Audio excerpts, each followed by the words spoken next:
I want to talk about the gays, please, because I love the gays. So The gays love you as well. I know, honestly, I know. I don't know why. When you introduced me to a straight friend of yours, I'm like, oh, straight. Oh, Becca's You're like, got oh, straight Becca's friends. actually got straight friends. Yeah. Great. Welcome to Part of the Arts with me, Rebecca Godden. On this episode, we have Daniel Harris. Dan has been performing since he was about 5, making up dance routines to Spice Girls albums in full. And he's been putting on shows ever since. Later finding out what a theatre producer was at about 18, and it was only then that he was finally able to put a word to what he did within the arts. He is a creative producer for Curious Pheasant Theatre Company alongside Becky Burkett-Mills. Dan is currently hospitality and social enterprise manager at Play to the Crowd Winchester, and also helps to create what goes on within Southampton Pride. This guest wears so many hats within the industry and is a real part of what I like to call the cogs in the creative machine that help to just get stuff done. I've known Dan since our days working front of house at Mayflower Theatre, and I can't wait to delve into the exciting projects he works on. Come with us as we explore this part of the arts. I know I've been trying to get you here for a little while. Thanks for booking in. Busy people. Busy It's all good. It's all good. Busy people. Okay, so I've asked you to think about a little icebreaker, how I start the pod every episode. So what have you got for me? What was the last thing you said that you shouldn't have and it should have stayed in your head? So it was quite a difficult question for me because it's constant for me. I won't lie. I am someone that absolutely loves a sarky joke. Yes, you do. And just to turn anything into an innuendo. So as I'm sure we'll talk about soon, I have just become like a proper manager for the first time. So that's quite difficult having to like, when anyone says anything, my brain instantly goes, make it funny. And I'm like, no, remain professional. So yeah, there's not a specific example, but it's just a continuous, just spouting of putting my foot in it, basically. Yeah. So. But as two very sarky people, I'm also a sarcastic person. Don't know if you know that about me. Possibly once or twice. Yeah, and I'm exactly the same. And some people don't get sarcasm. Yes. And it doesn't land. Yeah. And then you're like, I just sounded like I was being horrible. Yeah. Oh, yeah. And people are like, oh, you're really rude. I'm like, I'm not trying to be, but everyone else thinks I'm funny, so it must be on you. And then you're like, no, I have been rude. Yeah, that was rude. Absolutely, yeah. Look what you've done. You've made me be rude by not understanding my sarcasm. And that's on them, I say.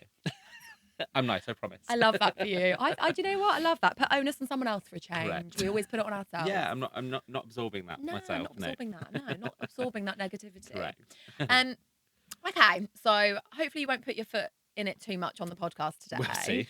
You know, that's what post-production's for. Exactly. So it's Thank all you for good. editing. Mwahaha, yes. It depends how much I edit out. What's the last thing you saw that's kind of evoked something within you? And that's any piece of art. You know, I'm talking music, theatre, TV, a podcast. So the last thing I saw a good friend of mine in A Play That Goes Wrong this week. Yes, I saw on your Instagram. Yeah, it was. I love the show anyway. I've seen it. Yeah, it's so good. Yeah. But that was pretty magical because I've got loads of performing friends, but it was my first time seeing a friend on the West End. Oh, so special that moment. was really magical and fab.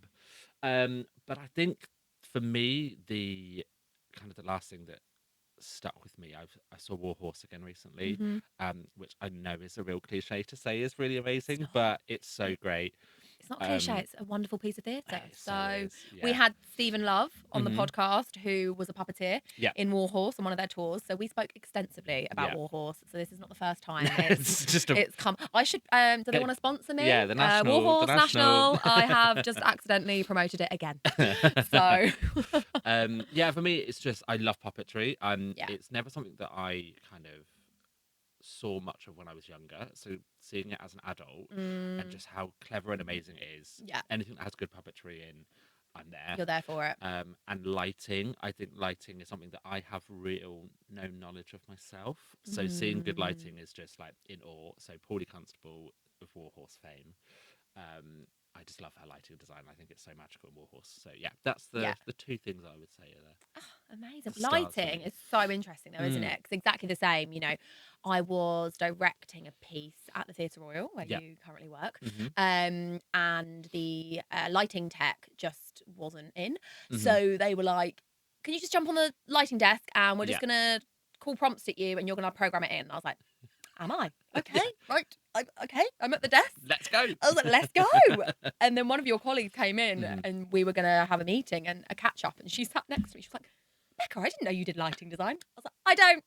Neither did I until an hour ago. I was like, look, something else I'm going to put on my spotlight. Just add it all on. Just add it all on. I was like, look, I now can do lighting. Yeah. Really, people were just shouting orders at me while I was pressing the right button. But yeah. It was all good. It was all good. So yeah, I think lighting design is something that's very interesting and something that if you're on stage as an actor or if you're off stage behind the scenes but not within the technical world, it's quite a mystery. Yeah, and I mean, so when I direct, I know how I want the stage to be lit because I've seen some really great. I've been really lucky in places I've worked. I've just seen tons of shows, so I know what looks amazing. Yeah. But it's knowing how to get that is just like magical art form. So, yeah. And also, I think all the lighting techs out there, for us directors, how you just know when we say something and we explain a world and we don't use any technical terms for the lighting deck at all. I'd like a dark blue night wash and it's like, got it. I know what you need. Like, I need it to look like Under the Sea and they're just like, done. Yeah. Magic. And then sometimes I go, like, it's too dark. I'm like, yeah, how did you know? How did you know? Just felt it. So yeah, absolutely. Shout out to all the light techs. We love you. We love you. I'm talking about the fact that you were saying you do directing there. How kind of would you describe what you do for work? Like, what do you call yourself? I kind of a theatre maker, I guess. Yeah. Because there's just, I think especially kind of current climate and current how the kind of theatre world is at the moment and how we make theatre happen is you have to do a bit of everything. Yeah. So my experience and what I do kind of changes on every project, I would say. Yeah. But if someone was to kind of say, if you have to pinpoint it, I think producer or creative producer kind of encompasses what I do, basically. And you said in your bio, which I thought was so lovely, that you'd been making theatre, creating art for a long time, but you didn't really know what you were or what that was called in terms of a career. Yeah. And then you found out what a producer was and you were like, that's me. Yeah. I do that. Yeah, I've been, as it says in my bio, I've been like making up dance routines to songs since I was about 5. If we knew each other when we were both 5, we would have done it. We'd have been there together. Those girl power signs would have been all over. Making my mum watch me. Every Boxing Day would be a Christmas show with all my cousins. Yeah, and just like costumes of things you've just found in your mum's wardrobe, in your wardrobe, and you just be like, you know, turn off the TV. I'd stand in front of the TV, actually. Yeah, sounds very you. Yeah. I feel like you must watch me. Yeah, and everyone's like, I just want to get drunk. It's Christmas. Yeah. It's like, no, we've got an hour spectacular to put you through. Even if you don't turn the TV off, I'm standing in front of it. Yeah. So. But yeah, and then kind of school plays and etc. And then I was choreographing and directing for our college's rock challenge when I was like 16, 17. RIP Rock Challenge. And then I think I was like 18 or 19. I'd started working at Mayflower, and one of the Panto cast was also a producer. So kind of got talking to him. Shout out Tom O'Connell, absolutely incredible producer. And he kind of said that he was a producer, and I was like, oh, what's that? I've never heard of that. And he explained, and it just was a light bulb moment. And I think within our industry, especially like what you were saying, growing up, you weren't maybe exposed to the career paths of the arts industry. Yeah. And I wasn't either. You know, I went to what the school called themselves a performing arts school. Yeah. We were like a performing arts specialist secondary school. So you had to take a certain number of arts subjects. Yeah. Media studies was oversubscribed because that's where people went, where they were like, well, I don't dance, I don't act, and I don't paint. So where am I going? Like, you know, and I don't make music. So where am I going? Whereas I was like, oh my gosh, this is like absolutely amazing. I was like, I'll do dance, I'll do drama, and I'll do media studies. Yeah. I didn't do music because, like, again, RIP the piano. I did try and learn it, but just wasn't for me. And my artistic barrier is drawing and Yeah. fine art. That is where my artistic kind of So you can knowledge do everything ends. else. Yeah. That's the only one thing It's you the can't only do. one thing I can't do. Wow. No, I can't play the piano because I dropped it. I can read music though. Yeah. So I can play piano if you really need me to, but like, please don't ask me to because it's not the best. I read music to sing, not play.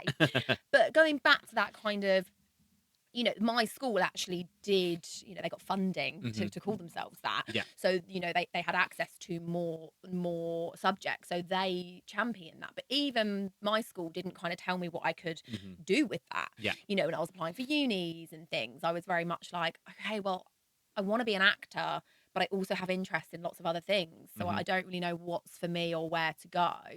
And I think it's true now. You know, I talk to a lot of teachers. I've worked in creative learning departments for theatres, for large scale theatres. And our job, one of my jobs within that was to go into schools and talk to them at like careers fairs, assemblies, lectures and stuff, and say, look, you could do this. Yeah.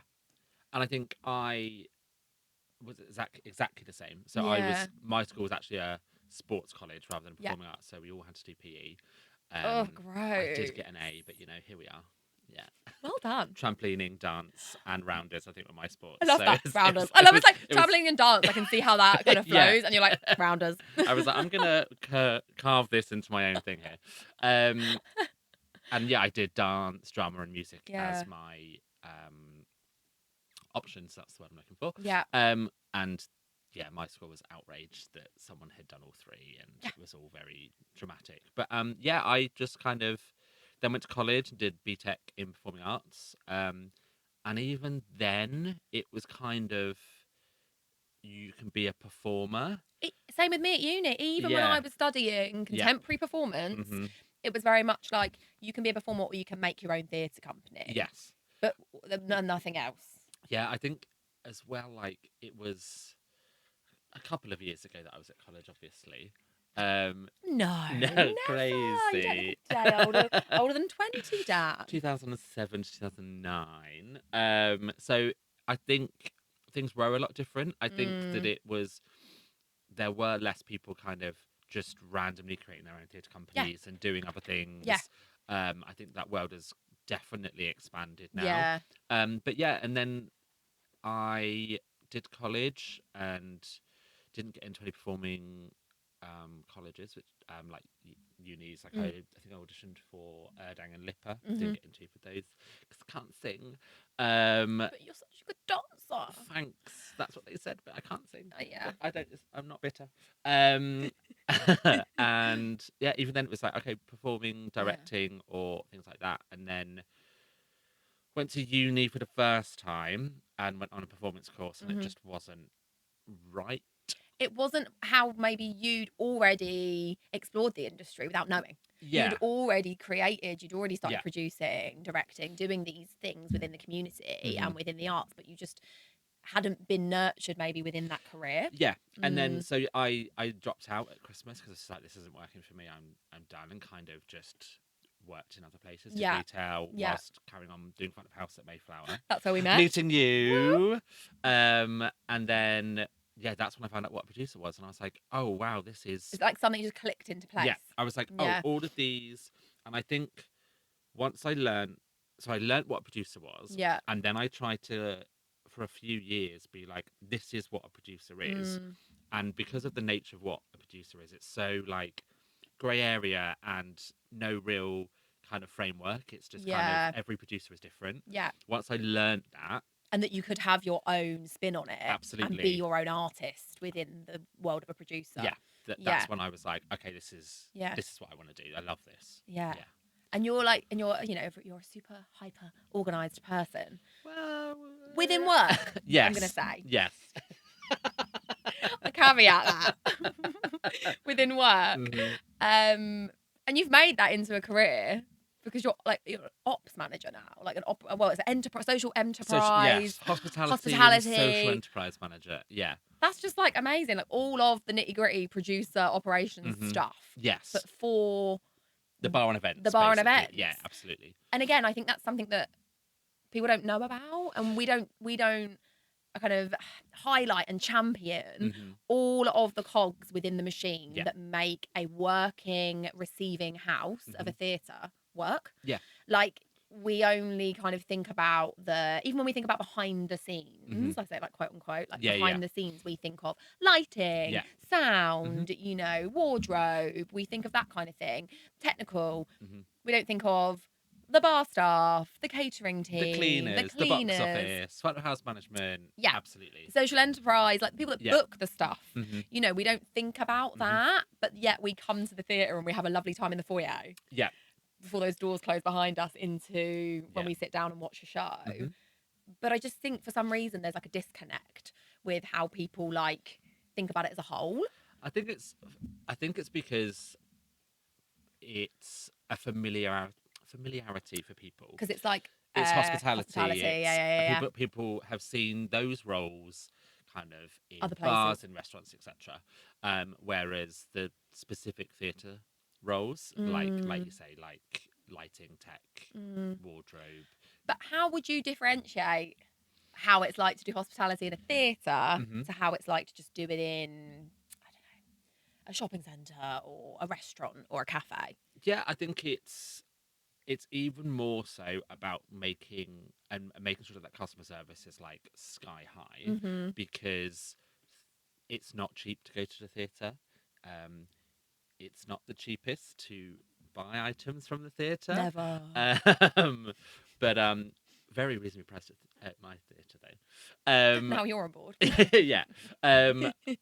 So you need to make sure it's really magical, and as both people here that have gone to see theatre from a very young age, it has been magical for me all of my life. Yeah. So I want to make sure that really happens for everyone else. Everyone, yeah, absolutely. Yeah. So it's massively about that.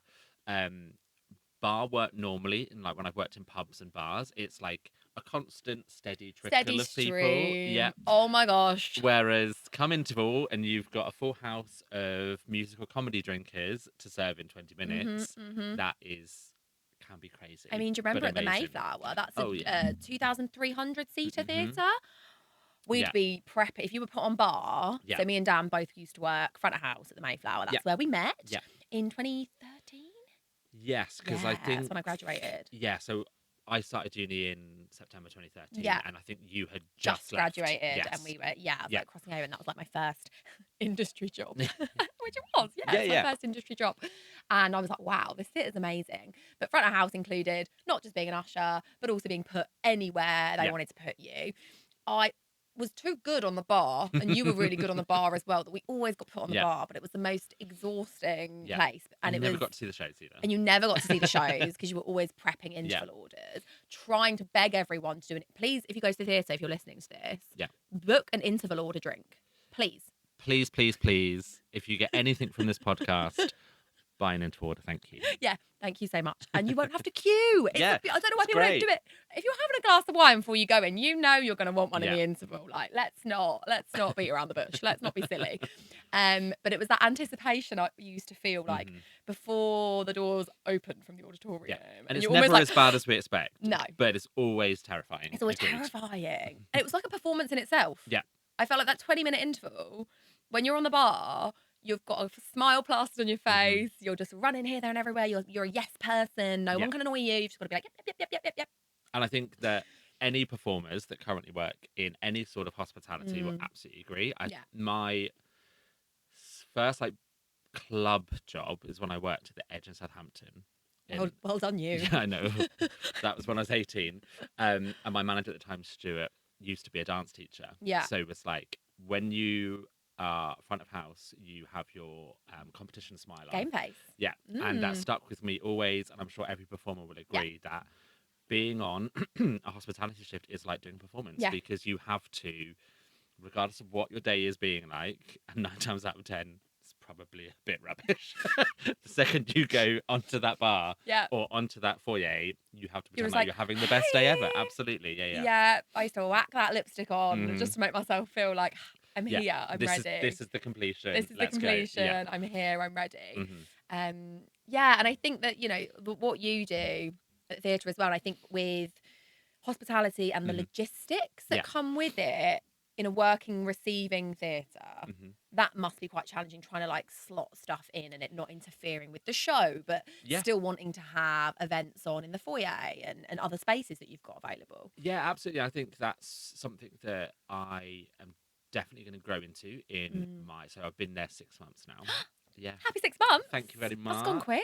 Yeah, tell me about it. Feels like I've been there forever, but also a week. Yeah. So, yeah. yeah, so the event side of things I really want to grow into from next year onwards. Yeah. I've kind of just been learning about how Yeah. things work and things like that this year. But yeah, it's being a small receiving house, I think 400 seats. Yeah. Lovely theatre. Yeah, so beautiful. Please do come down and visit. Yeah, go to the Theatre Royal Winchester. It's lovely. So yeah, we have a very packed programme. I think basically to make it a financially viable. Yeah, quick turnaround. Place. Yeah, absolutely. Quick turnaround. So it is tricky finding kind of time to put on other events, which is great because it's better to have a full programme than no programme. 100%. So I'm very grateful for that. Definitely. But yeah, but it is great, and I love a challenge. If it was easy, I'd get bored. Yeah. Like I am definitely a shiny things person, so I get distracted very quickly. So it is nice that it's constantly different. Yeah. We're very similar in that respect. We like to be busy. Absolutely. We like a challenge. Yeah. We always say we just get stuff done. Yes. Don't we? A friend of mine, Julianne, who runs the Stage Door in Southampton. Yes. Check that out. We call it ourselves theatre people. Yeah. And theatre people just get stuff done. Yeah. Because at 7:30 that show has to start. Yeah. So it has to be done. Yeah.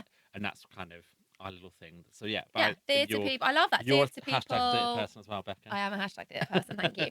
Theatre people just get stuff done. Yeah. And talking of getting stuff done, can you tell me about Southampton Pride and your involvement in that? Because you have got a lot of stuff done within that. Yeah, absolutely. So yeah, actually, Julianne is one of the people that runs with me. Actually, so yeah, in 2016, very sadly, there was the Pulse nightclub attack in America, and a kind of outcry in Southampton was just like, we need to do something that actually celebrates and champions this community. So 6 of us, I believe, all got together, and it was a long time ago, so I'm just trying to remember the details, but I think it was 9 weeks we had. That is a quick turnaround. Yeah, the very first kind of Pride in Southampton. There had previously been other Pride-esque events, but this was the first Southampton Pride program. Yeah, absolutely. So it's in Guildhall Square in Southampton, which is amazing because such a good space. Yeah, it has its challenges, but also has its massive positives as well. And what I love about it is that the Pride event in Southampton is in the centre of town and is right on the steps of the civic centre of the local council. Like, you're there. Absolutely. You couldn't be any more in Southampton. Yeah, we're not. And there are prides that are in parks, and they're still amazing because there's giant spaces that they can operate in. But yeah, we are there right in the heart of the city. Yeah, absolutely. So that was the first year, and I think we expected maybe 100 people, and there were thousands of people that turned up. So that was phenomenal, and it's grown from strength to strength. Yeah. I unfortunately had to take a bit of time out from organising after the first year because of uni and everything else. Just a lot going on. Lots going on. Life's busy. Life's busy.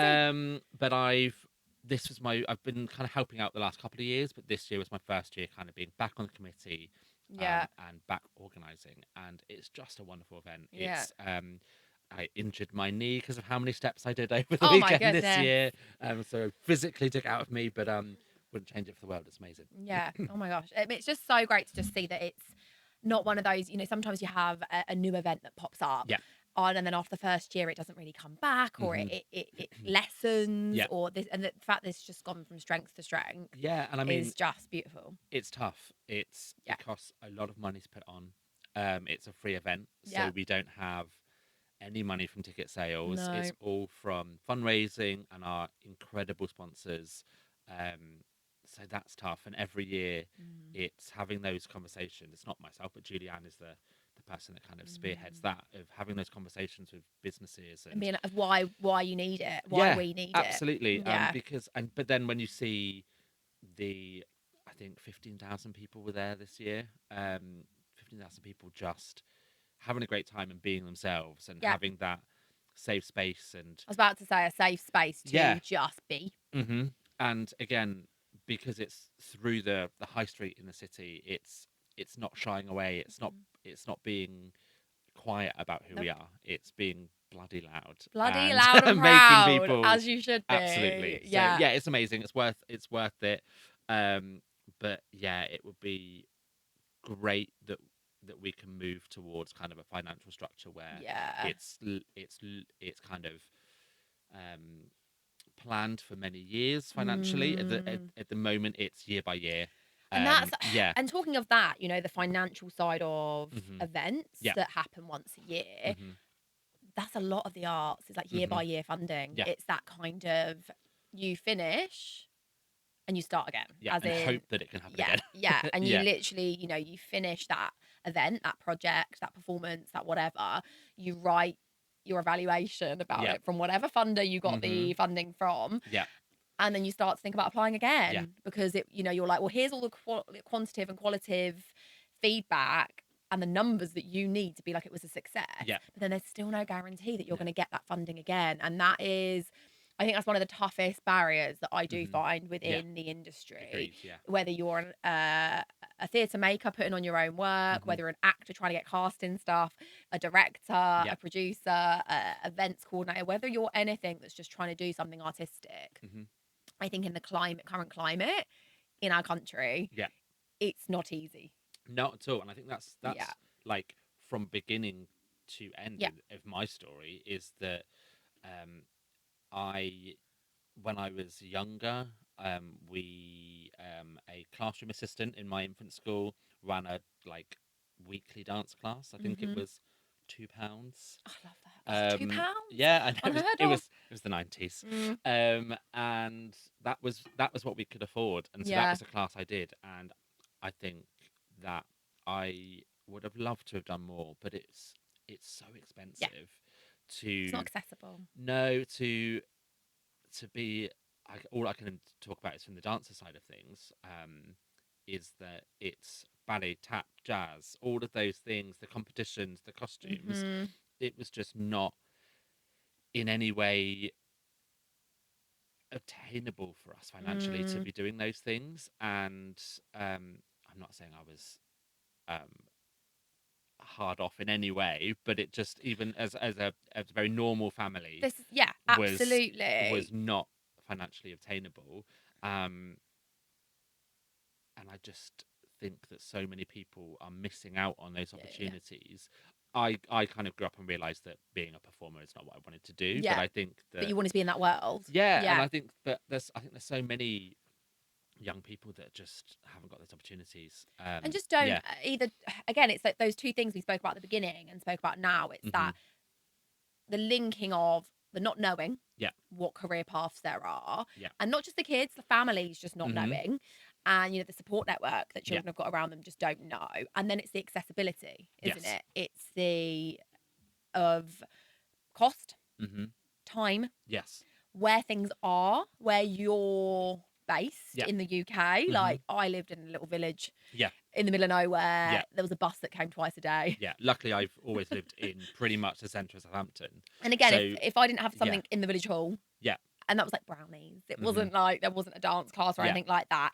There wasn't a West End masterclass. There wasn't a West End masterclass in my village hall, but there should be more of them. Village halls should actually. I actually am super passionate about art, kind of doing like tours to smaller places and actually getting that exposure out there. But again, it's the funding. It's like, got to get the funding to do that. And so so like my mum had to be behind me and say, well, I will drive you to the nearest big city to do your theatre train. I will make your costumes for you so that we don't have to buy all of them at face value, so that you can keep going. And so it's all of that stuff, isn't it? Having that support network. But there's no answers, I don't think. And but I mean, there is government. There is a government, but there's no answers from us. No, but I think, again, on that support network, like, my family have always been absolutely incredible. And I went to Stagecoach from age of 12 to 16. But that was like a bit of money from my mum, a bit of money from my dad, a bit of money from my grandparents. So it was all people that chipping was together that was to make exactly my it thing as well. to be able to afford it. And that was exactly the same as me. It was like a bit from grandparents, a bit from here, a bit from there, a bit from, oh, we'll make your costume, or we'll buy your shoes. We'll do that. Eternally grateful for it. Me too. My family are amazing, but shout out to Dan's family. We love you. But yeah, it just, and like now, like so Becky Beckitt-Mills.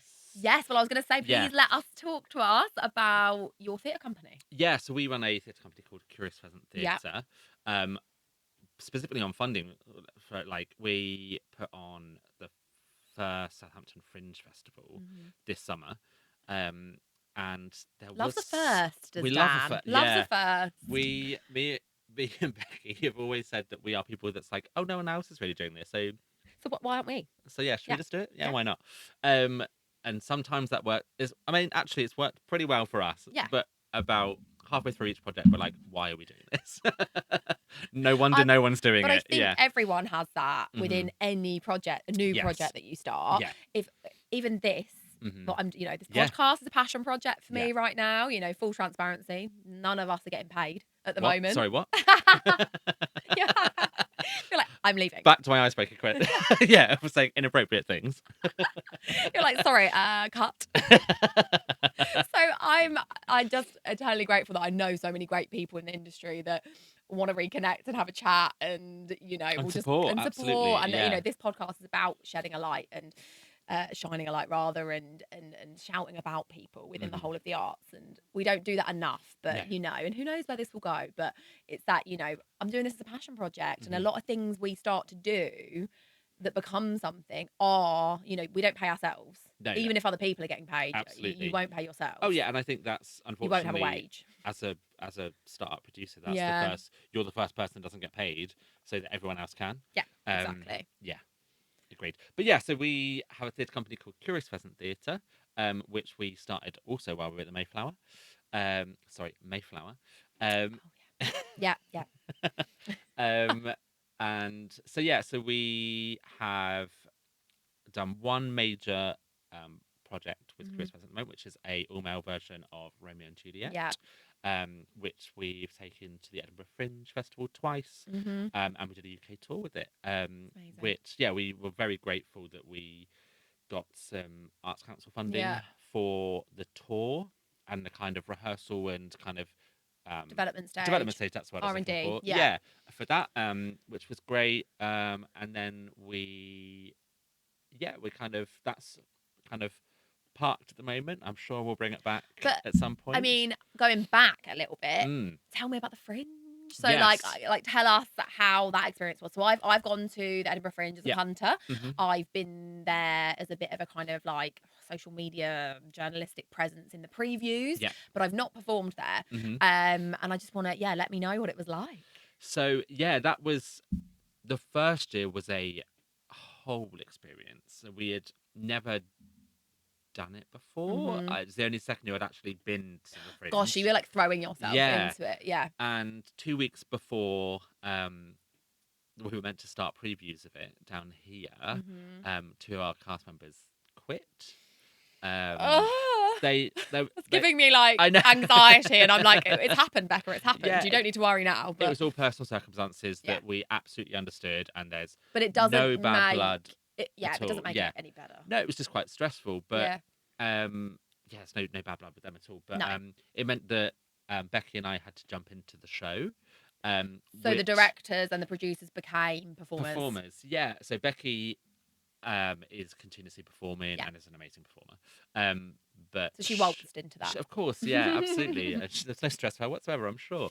But it was an all-male production that had to then change, and we had to work out how to fit a female role into the show. That absolutely changes the dynamics and of the story you were telling. Absolutely, But, so she played Benvolio, which we felt was the character that most fitted being a female role in the show. And I became Capulet, which was like an amalgamation of the parent roles and the prince. Like adult, if you've seen Spring Awakening, for example, it's like adult or authoritative character. That's sort of idea. I can do that. I was like, I'm the oldest person in the room. I can tell you what to do. So that was it was like really nerve-wracking for me because I hadn't performed since I was at college and had kind of got a rejection from performing. So it was putting yourself back out there. Yeah. So, and I was nervous, A, that I couldn't do it, which I was fine. What a tip for anyone who is doing Shakespeare, you can't improvise Shakespeare. Oh, no. So if you forget your lines, as I did very often, I just had to skip bits rather than make it And then up. the whole other cast were like, oh, God, where are we? It was kind of a, which bit is Dan going to forget today? Did everyone do like bets before the show? Like, yeah. But it was great. I absolutely had the best time. But for me, and I was also a bit worried that I would miss performing again. Yeah, you were like, if I delve back into that world, I open that kind of wound, what's gonna come? Is it gonna be good or bad? Yeah. Yeah, and luckily I loved it, had a great time, but I was like, I've done it. I've got myself a professional credit now. I have a little pop the box away. Yeah. And move on. I mean, what a thing, right? From not having performed from, your rejections in going into drama school to the Fringe. Yeah. I mean, to the Edinburgh Fringe. I funded it and produced it myself to give myself that platform, but let's move on from that, obviously. You said, let's ignore that. But yeah, thanks for reminding us first. You should have left it, but you performed at the Edinburgh Fringe and move on. But that is still like such an experience, isn't it? And the camaraderie you all must have felt as a team. Oh yeah, it was as well. Must have been quite electric. Yeah, we all lived together for 3 weeks. How was that? Actually, not that awful. Not as awful as you thought. Yeah, we all got on really well. Yeah. Having wasn't like the Big Brother house. No one got evicted, No. which is great, and Love we could swear, which was also great. But it was that whole living. I think there was 7 of us, and then we had like another room that we rented out throughout the festival. So there's like 10 people living in this like 2-bed flat. Yeah. So it was getting into the bathroom in the morning, and cooking and stuff was a bit of a nightmare. Just all around each other. Yeah, and it was great being able to just really build up that kind of group dynamic. Yeah, fantastic. And have that camaraderie with it again. Absolutely, yeah. Okay, I'm glad it was good. Yeah, I was like, how was that? How was living? Yeah, I mean, I wonder how Becky found it with all the boys. You'll have to ask Becky. I will. I'll have to get her on. Get her on and ask her. Now, I want to ask you, talking of the Fringe, talking about all the eclecticness of your world and of your work. Like you said, as theatre people, we often do more than one thing. We often do things that are a bit weird and wonderful. So I wanted to ask you, what's the weirdest, oddest job you think you've ever done? This can be like a career job or like an industry job, or it can be a in-between filler job.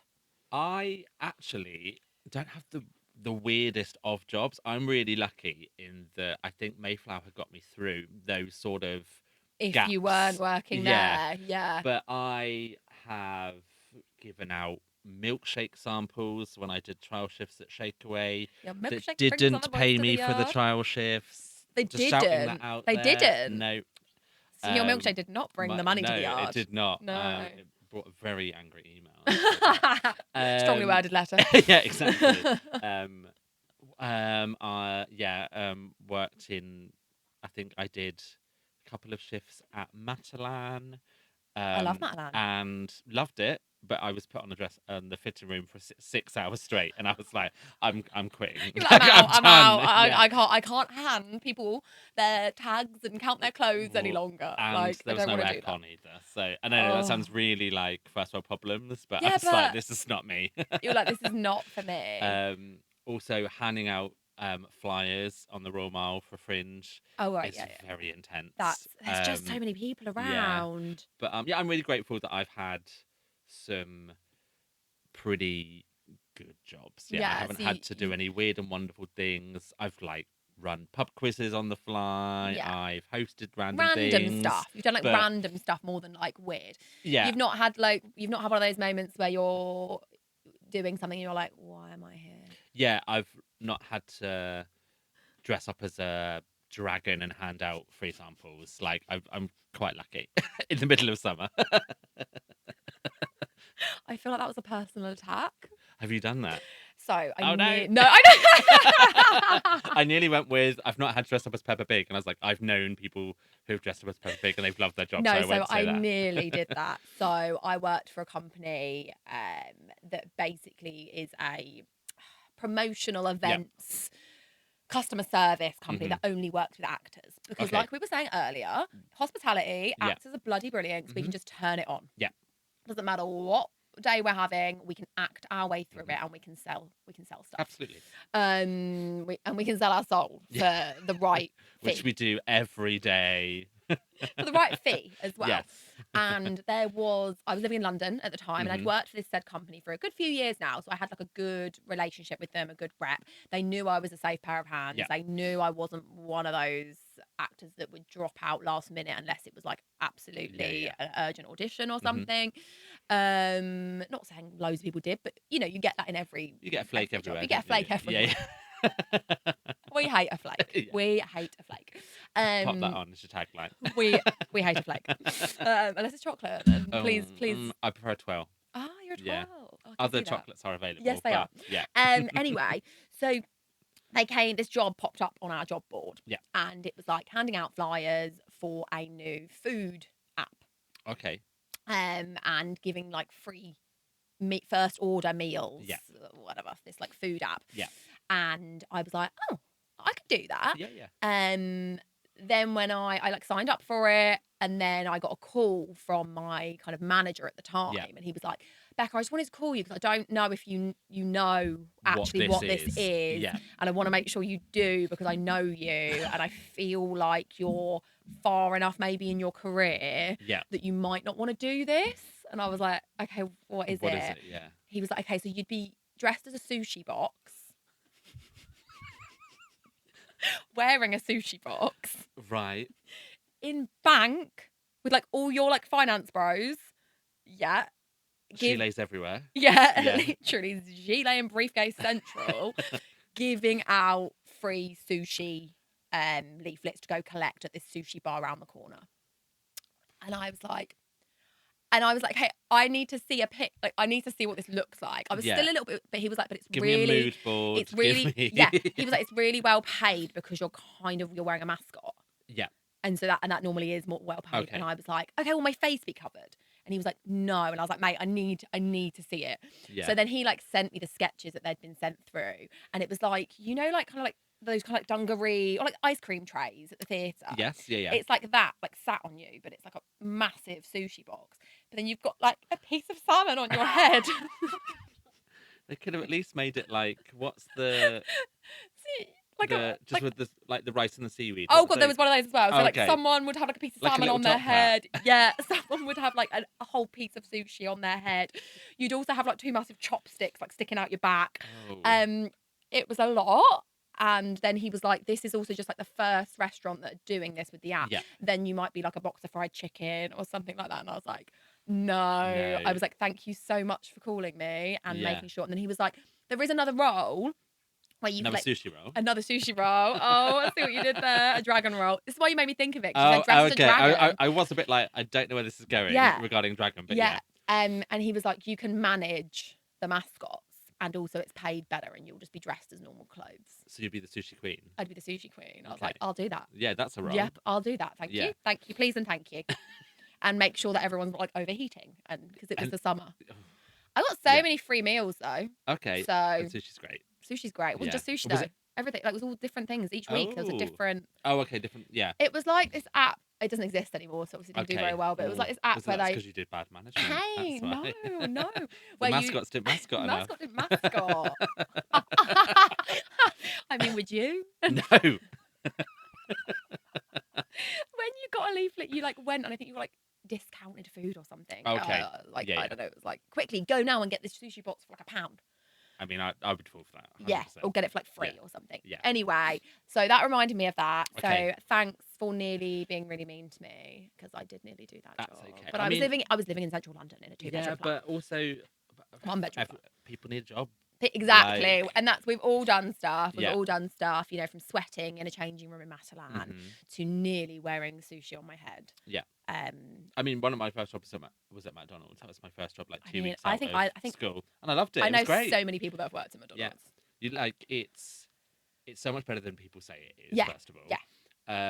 But also you learn skills very quickly. Well, you learn you learn how terrible customers can be. How badly people can talk to you. Yeah. Yeah. Well, that's one thing you also learn is like handing stuff out on the street. Yeah. People are vile. And in theatre, like people. Oh my God. Yeah. Anyway. Yeah. Anyway. But it was great. Yeah. We've all got to do stuff. You've got to do what you've got to do. Yeah, bills got to be paid. The bills have got to be paid. And that kind of brings me to like the end of our chat today. But I just wondered, before we wrap up, is there anything you want to shout about? Anyone you want to shout about? I know you've dropped a few names throughout the podcast, which is amazing. So we love to champion people. That's why I'm doing this. Yeah. But yeah, anything you're working on or? So as we speak, Becky is putting all her notes together for our Arts Council application for Fringe next year. So big shout out to her. But yeah, I think, Becky, the Beckys, the Juliannes, the Beckers, Rebecca's just such a great name. It is, yeah. My sister's middle name is Rebecca as well. See? Yeah. The name that keeps on giving. Yeah, I think actually, think about it. All the women in my life that have been amazing and just been smashing it. So yeah. I call Rebecca, and we're going to leave it at that. Yeah. Thank you for having me. Thank you so much, Dan. Thank you for being part of the arts.